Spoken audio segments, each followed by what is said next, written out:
Manx Radio's Update with Beth Espey.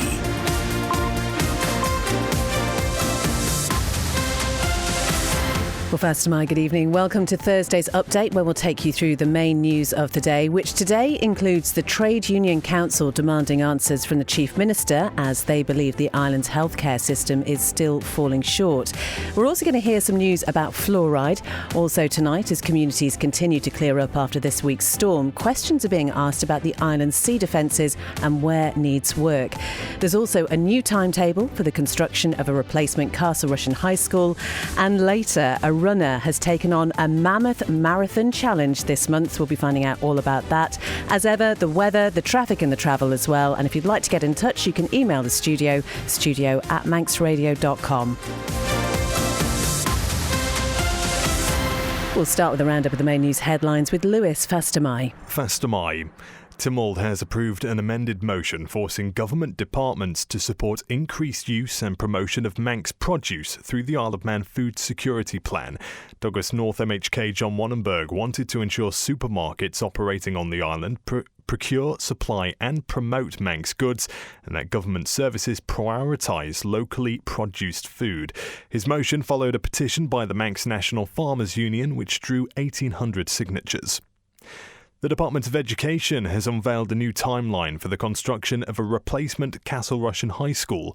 All being well, the plans will be brought to Tynwald in June, and if supported, work could start on the site in the summer. Manx Care has confirmed an isolated outbreak of scabies at Nobles Hospital.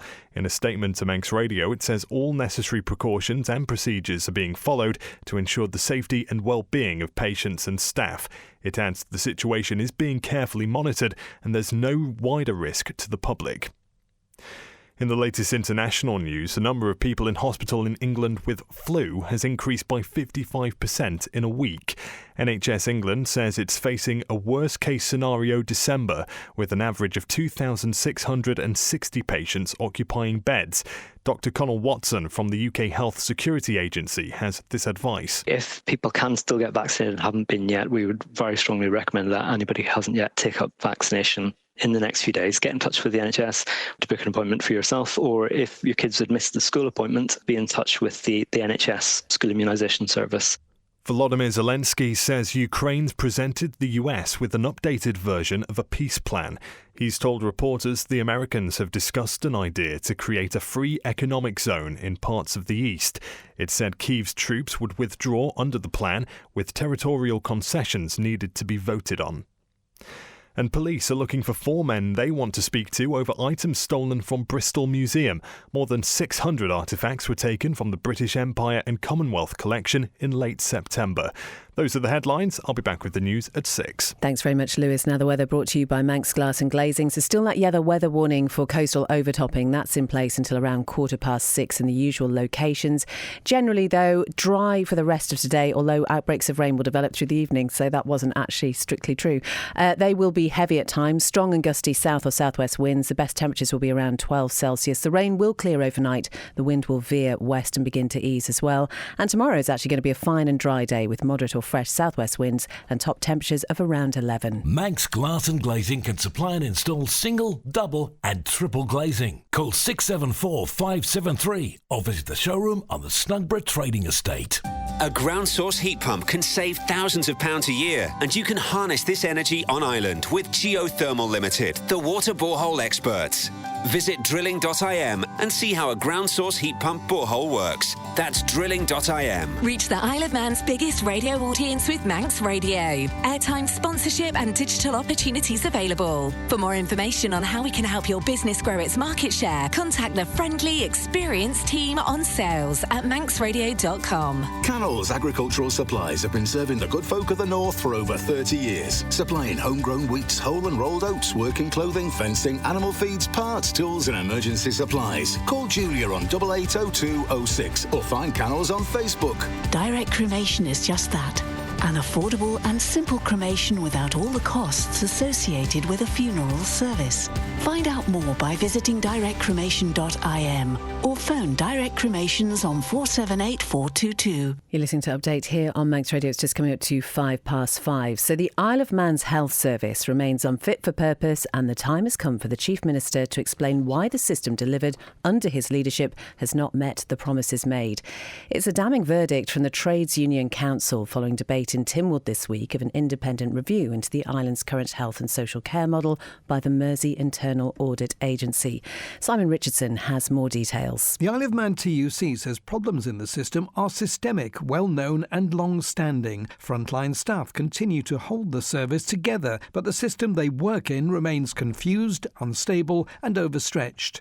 The MIAA report concluded that the size and scale of the island, along with its governance and funding structures, have limited the ability of Manx Care to fully function as an independent, arm's-length body. Manx Care was established in 2021 following the Sir Jonathan Michael report, which was commissioned by the then Treasury Minister Alfred Cannon and published in 2019. According to the Isle of Man TUC, Mr Cannon committed to a health and care service that is financially sustainable, properly governed and fit for purpose for the future. As a result, it says he must now explain why the reforms he promised have not materialised, why governance and financial control are still in disarray, and how long the island is expected to wait for a health system that finally works for patients and staff. The MIAA report was received by Tynwald. A detailed action plan will be considered in due course. That's Simon Richardson reporting there. Well, in the past half hour, we have had a statement from the Department of Health and Social Care,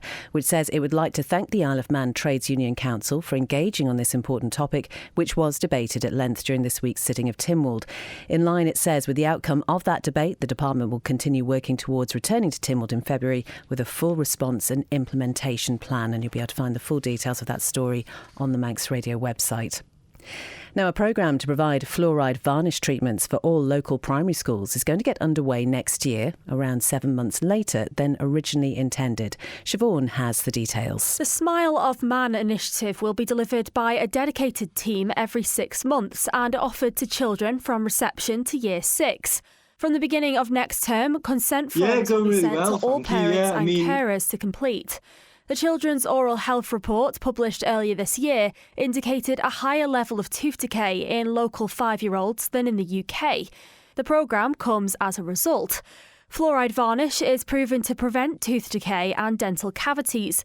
The pain-free treatment takes 5 minutes and will be applied by a qualified dental nurse in school settings.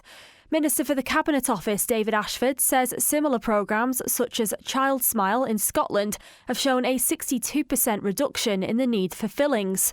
The Smile of Man programme had been expected to start in April this year. Siobhan reporting there. It's coming up to 8 minutes past 5, and the Department of Education has unveiled a new timetable for the construction of a replacement Castle Rushen High School. It's formed part of an answer to a written Tynwald question, as Amy Griffiths reports. The department won't publish the full design brief of the project, saying it forms part of the ongoing contract tender and therefore remains commercially sensitive. However, it says a previous project timeline from 2024 is no longer applicable because of the transition to a design and build delivery model. It says the shift to this from a traditional delivery route has needed a full reassessment of sequencing, procurement and market engagement. While there are a number of procurement milestones to reach, the department says some of them have been met. Atkins Realis has been appointed as the integrated consultancy team, while the architectural consortium has also been named, with Shepherd Robson as the lead, McGarrigle Architects providing on-island support, and DWF LLP acting as project counsel with additional technical support from Stantec. These appointments mean the design has been able to progress through the Royal Institute of British Architects Stage 2 and that structured client engagement activity can now start. It plans to appeal for expressions of interest for the design and build contractor this month before appointing them in February 2026. The guaranteed maximum price is hoped to be agreed by early April before a planning application is submitted later that month. All going well, the plans will be brought to Tynwald in June and, if supported, work could start on the site in the summer. Amy Griffiths reporting. It's coming up to 5:10 here on Update. And the Infrastructure Minister says the level of coastal overtopping seen during Storm Bram this week has really highlighted where work needs to be progressed on the island's sea defence schemes. Several roads and promenades were closed as waves brought stones and debris onto exposed coastal areas, and the Ronaldsway Met Office did issue that rare red weather warning. Well, Dr Michelle Haywood says the need for better defences against extreme weather events will only become greater in the future. Castletown was nicely safely protected by the flood defence there. Ramsey's come very close today to flooding because that low pressure allows the high tide to come in at even higher. The overtopping, we obviously closed several coastal roads to keep people out from that, and I think you could see at the Port Jack end of Douglas Bay, the breaking waves were a good 8 to 10 metres up into the sky, which is always terrifying. We have had some damage to the Douglas seawall, so the entrance barrier on one of those has been damaged, but that's already been investigated. We've put sandbags in place, the big 1-ton bags, just to stop any further water washing through there, and we'll be looking to rectify that as soon as possible. We've got a number of similar sea defences that we need to get on and progress. West Quay in Ramsey is going in for planning. If it hasn't gone in already, it should be this week, but we've got seawall plans that we need to deliver. The other end of Douglas Prom coming down towards the sea terminal, and then to move towards the Empress end as well, and to look at what sea defences are there. And you can see the difference in the debris that's coming over, so the design of the new bit of seawall and that return of the material back into the sea is actually saving us an awful lot of damage, and that's the kind of design that we'll look to extend. There was a report produced about 9 or 10 years ago which identified all of the flood risk areas. I know in the previous government, I think something like 25 of the 150 identified sites had been dealt with. Is enough being done by this current government to effectively adapt to the change in climate? I think we're doing a fair amount. So obviously Flood Team has moved from being a Manx Utilities thing to being within DOI, and the team there are really dedicated. There are lots and lots of areas we've been flagging up with them. They've produced the new flood risk maps which allow for climate change under the new predictions for climate change as well, which is really important because that gives us the long-term perspective on where do we need to be planning for. But I think there are things like Ramsey West Quay that's been in the offing now for God knows how many years. It needs to be delivered, and we need to be able to, that scheme will protect over 500 homes and businesses, and it's so important. That is the Infrastructure Minister, Dr Michelle Haywood, talking to Phil Gaughan there. It's 5:12. And a government grant contributed 40% towards the purchase of a fishing vessel, which was later used to smuggle drugs to the Isle of Man. Now, this figure was released as part of a Freedom of Information request, as Sian Cowper reports. The FOI response reveals that the Department of Environment, Food and Agriculture's now discontinued Fishing Vessels Financial Assistance Scheme 2003 helped fund the Boy Shane. The boat was later used by a group of men to smuggle £310,000 worth of cannabis to the island on the 17th of November 2023. John Skillen, 44, Jordan Corkill, 26, Ashley Harrison, 36 and Jamie Smith, who's 37, were involved in the plot and were jailed in January this year. In its FOI response, DEFA states the grant was made to the applicant in September 2011. The applicant is not named, with DEFA citing data protection rules. Sian Cowper reporting, and as ever you can find out more on that story on the Manx Radio website. Manx Radio Travel, serviced by Quayside Tyres. So there were a couple of emergency closures today, but according to the DOI Facebook, they have now reopened. So the things to look out for: Port St Mary all this week, 4 roads is closed, so Manx Utilities can fix an electricity cable fault. And in Ramsey, there are temporary lights on West Quay, that's near the swing bridge, for demolition work. Looking down at the airport, all looking good down there. Nothing to report on the police pages either, which is always good. And the steam packet, the Manxman, is due into Douglas at around about 6:15, heading out again for Heysham at 7:45. Manx Radio Travel, serviced by Quayside Tyres. Call Quayside Tyres on 664417 to book your free vehicles winter check, so your vehicle is safe for you and other road users. It's coming up to 5:15, and the Environment Minister says a proposal for a referendum on the Isle of Man's net zero policies was not pragmatic. Now, this motion was put forward, as we know, by the Middle MHK Stu Peters. It was rejected by Tynwald members this week. And really, it's centred around whether the island should abandon its efforts to reduce carbon emissions as set out in the Climate Change Act of 2021. But Minister Claire Barber's amendment, which removed the referendum proposal and reaffirmed the existing policy approach, was approved instead. We do a lot of work within Climate Change team looking at the public view, surveying, trying to pick up where people are at in regards to climate change. And also listening very much to debates we've had in Tynwald and feedback we get from the various departments and bodies that have to do reporting, where we know that some of that work is taking more time than I think we'd initially anticipated, and we're looking at how can we make that easier for people while still making sure that the data that we capture is valid. So a bit of a balancing act. I think the challenge that we have with the way in which this has been framed has been well laid out by lots of people today, partly because there are significant issues with the Referendum Act, also in terms of the timing and the risks that would be in play by virtue of there not being any restrictions on funding, and also the fact it's predominantly untested. So you find yourself in a position with something that is scientifically proven. It was interesting that Stu Peters said, I'm not even going to challenge the science actually around this, being potentially the subject of a referendum, but no clarity what that question would look like, which we know the Deemsters would set. But actually, would one question be enough? Because when I talk to people who do have concerns relating to what we're doing with climate change, it's very rare that it's just a one-size-fits-all piece. Is it we don't think we need an act, or should we not have signed up to the Paris Agreement, or is it that actually we don't want the wind turbines on the east of the island, we'd rather they're on the west, or is it that we don't want them at all? Do we not want them onshore? There's just so many different facets to this that I think trying to pin it down to something such as a referendum, I just don't have confidence it would work. And I think it would also be challenging because of the time frame, because of the Referendum Act, and almost certainly because of a host of other things that we haven't even accounted for as yet. That's the Environment Minister Claire Barber. Now, the Chair of Peel Commissioners says measures introduced by the Legislative Council will mitigate some of the issues brought forward in a new local authority bill. Clause 5 of this bill was seen as controversial by authorities because of the potential for the DOI to impose functions with no financial support. Ray Harmer, a former DOI minister himself, says the lack of clarity over what services would be given and the intention behind the clause was raising suspicion and deep concern between the commissioners. In broad terms, they're helpful, although in the sense that they mitigate some of the problems, the fact that at least they'll have to consult on the financial impact and things like that. There's a bigger question of why it's even needed, and I still feel that Clause 5 goes some way to sort of break that trust between the department and local authorities, because there was no consultation on it. Ironically, the clause talks about having to consult any changes. But the biggest problem with Clause 5 is the fact that its scope and reach of what can be added to local authorities' responsibilities or costs, particularly when it affects the ratepayer. So, yes, they mitigate, but I think, to be blunt, there's no need for Clause 5, and it's a real question of why they want it and why is it being pursued, because I can't think of a scenario where they actually need this clause. That was Ray Harmer there, Appeal Commissioner, talking about the clause in that bill which has now been amended.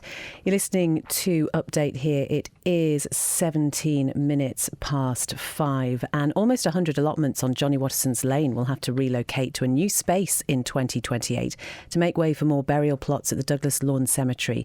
The Douglas Council says more space will be needed at the cemetery in the next 4 years and work is underway to find an alternative location for the allotments. John Moss has been to the site to find out more from the councillor Natalie Byron-Tier. So we have 99 allotments in total. We also have the areas where we have for green waste, things like that. And of course, when the land was bought, it was bought with the existing cemetery, the Lawn Cemetery, back in 2025 years ago. It's quite a big area. Presumably every allotment is taken. It's a popular thing. We've got 97 at the moment. We've got 2 that are vacant. So yes, there is a waiting list. The 2 that are vacant for specific purposes at this point. This is all going to be levelled and made ready, available to as an extension? As an extension for the Lawn Cemetery, yes. People obviously will be getting worried about getting on a list, getting into the new allotments, if I can put it that way. What should they do? Well, at the moment we're in correspondence with them. They've already been contacted to be advised of the proposed move. If they have, because we obviously have all their contact details, if they have any queries, they can get in touch with us if they're concerned or worried. We're looking for a similar sized space to be able to continue, if not bigger. It is a big space. Yes. Do you have any spaces earmarked? We do. We're looking at a couple of sites at the moment, 2 sites at the moment. I don't want to... In Douglas, on the outskirts? On the outskirts of Douglas, yeah. One in Douglas and one on the outskirts. So similar, really, to this location? Very similar, yeah. And it's green belt land we'd be looking for because, we want to keep it natural and... And obviously, we're trying to encourage people to grow their own food. So a development like this, if I call it a development, a green development, is important. Absolutely, definitely. A gentleman I was speaking to this morning has explained about the pandemic and how much it helped him. He lives in an apartment, and having this space meant a lot to him during that time. And I've met with many of the allotment holders up here, and they all are very passionate about what they're doing and have their own personal reasons for doing it. That's Councillor Natalie Byron-Tier talking to John there. 5:20. So if you are not feeling festive just yet, there's a concert at Peel Cathedral this weekend which is sure to change that. It's the Festival of 9 Lessons featuring the Cathedral Choir, and it really will be one of the season's highlights. Some members of the choir join Christy D on 1 to 3 this week, along with organist and director of music Dr. Peter Littman. In heaven bells are ringing, ding dong, verily the sky is ringed with angels singing. It is on Sunday, this coming Sunday, the 14th of December at 3:30 at the Cathedral in Peel. And what a wonderful thing for children and grown-ups as well, but children of all ages to be able to sing in such a special place, isn't it? Absolutely, and it's been completely revamped and has a superb acoustic for choirs now. So we're really looking forward to the Festival of 9 Lessons and Carols. Last night, I'm Magnus. How old are you? 7. How long have you been singing with the choir? 1 year. What is going to be your favourite thing to sing on Sunday? What are you looking forward to singing? Hark the herald angels sing. We've got Naya with us as well. Hello, Naya, how are you? Hi, I'm all right, thanks. How long have you been with the choir for? About 8 or 9 years now. Yeah. That's quite a long time. What have been some of your favourite memories? What have you been able to do with the choir that you've really enjoyed? Well, we did this thing where we went on a tour around the churches in the Isle of Man, so that was pretty cool. Yeah. Do you find does that sort of thing interest you as well? Yeah, I go to quite a few when I go to England. Do you do music outside of the cathedral choir as well? Well, I play the saxophone as well, but singing I kind of just do whenever I can. When can we hear you play your saxophone as well? That's cool. Well, I am playing in the wind band in the QE2 Christmas concert on Tuesday. Jacob and John are here as well. Jacob, how old are you? I'm 9. And how old are you, John? I'm 10. How long have you two been in the choir for? I'd say probably some months. I wouldn't say 1 year. Okay, and what do you like most about it, Jacob? It's so you get to sing twice a week. And what do you like to sing, John? What are some of the pieces that you like to sing? I like Ding Dong Merrily on High. Uh-huh. I mean, there's so many options for a lot of songs, in my opinion.